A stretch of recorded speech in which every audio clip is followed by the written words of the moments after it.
Libya, and I have the belief, the certain belief, that the Libyan opposition will effect its objectives. Every day they're moving forward. Now, military engagements go through ebb and flow. And today, maybe Libya has some advances, but tomorrow it will not. There we will leave it. Hani Fares in Vancouver, thank you for talking to us. Now, in Colombia, at least 23 employees of Canada's Talisman Energy have been kidnapped. It happened in the eastern department of Vichada. Colombian troops have reportedly been sent to try to rescue the subcontractors, who are all Colombian. The US President Barack Obama has given the order for military trials to restart at Guantanamo Bay in Cuba. It's the latest acknowledgement that the US-run detention center will stay open for some time. John Terrett reports. Promptly to close. Just after he took office, President Obama promised to keep a campaign pledge and close Guantanamo within 1 year. It is a rallying cry for our enemies. It sets back the willingness of our allies to work with us in fighting an enemy that operates in scores of countries. By any measure, the cost of keeping it open far exceed the complications involved in closing it. Obama also stopped the controversial Bush-era military trial system and promised a full review. Now, 2 years on, Guantanamo's still open and the military trials are back. The White House says it's made the system fairer, but critics see it as a return to square one. The ironic aspect of this is that President Bush established this kind of review mechanism. President Obama set up this kind of a mechanism when he took office, and now this is the third iteration. I have no reason to believe that this new system is going to be any better than the two systems that it has already replaced. The issue of what to do about Guantanamo Bay has dogged Obama's presidency from the beginning. His political opponents and some of those in his own party have blocked his efforts. The White House wanted to move and try some detainees in US courts, but Congress made that impossible.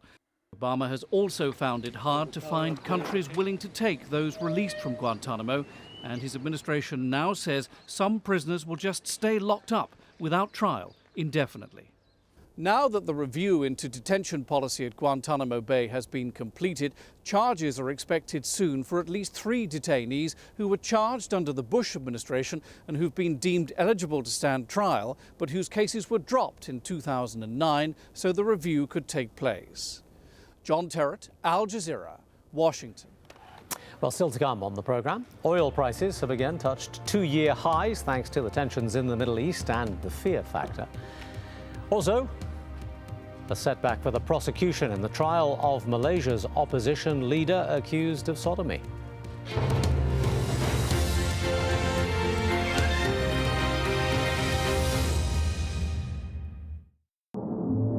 As the clouds roll in across the Mediterranean, you'll still find it easy to drift away.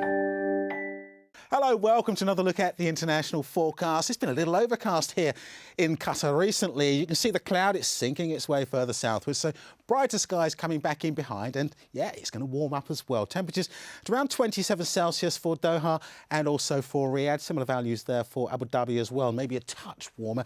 Wetter weather further north though. We have got some rain affecting Kuwait, affecting Iraq. That will make its way a little further eastwards as we go on through the next couple of days. And look at this southerly wind, picking the temperatures up by Wednesday to around 29 degrees here in Doha, 31 by that stage for Riyadh, so a touch warmer here. It'll be 31 degrees too for Karachi. Still a few wintry flurries on Tuesday afternoon over the higher ground just around Kashmir, but for much of India it's dry, warm, it's sunny too. Good cricket weather there for Sri Lanka, Colombo, with a top temperature of around 32 degrees. Plenty of sunshine too into South Africa, maybe the odd shower over towards the east, but some very wet weather, a chance of flooding into Madagascar, particularly into northern parts of Madagascar, northern areas of Mozambique, and heavy showers there.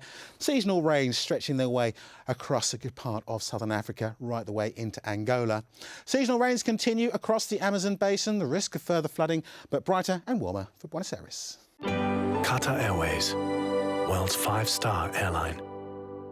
On the next Risk Khan show, 1,000 women dying every day. That's roughly the toll from pregnancy and childbirth-related issues, all largely preventable. We look at maternal health issues. Riz Khan, at this time on Al Jazeera. The relocation of the Ahmadiyya has magnified the issue of religious intolerance in Indonesia. Is this inevitable in a multicultural society? And is the government turning a blind eye? 101 East at this time on Al Jazeera.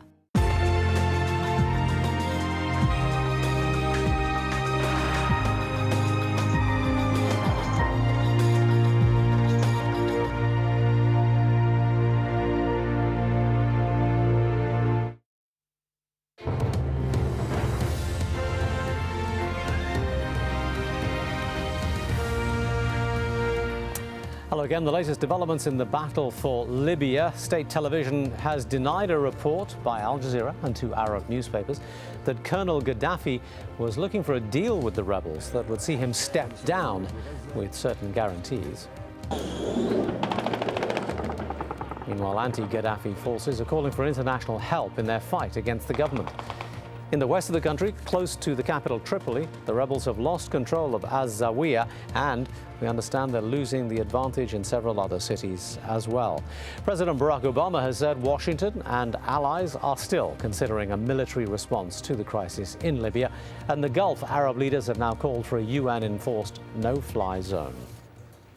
Now, the tensions in Libya and across the Middle East have sent oil prices shooting up in recent weeks. U.S. crude prices soared to new 2.5-year highs on Monday, and there are concerns that a continued rise could derail the already fragile global economic recovery. Rosalind Jordan reports. On the world oil markets, prices have been moving in just one direction, up. In New York, above $105 a barrel. In Europe, reaching $115, a nearly 20% rise since the beginning of the year. Libya is not the biggest oil producer by any means, but it's significant, and lower output from there does raise prices. But that's not the only thing at play. Oil is one of the most actively traded commodities in the world. Whole companies exist to profit on price changes. There's a tremendous amount of intraday profit taking in this market. I mean, you're getting $2, $3 a pop on crude oil. And so it's not all them, it's a lot of speculators in here just, driving the price up. But while traders profit, consumers in the U.S. and elsewhere pay more for fuel. That means less money for clothing and food. And with their fuel bills on the rise, companies are charging more for those goods.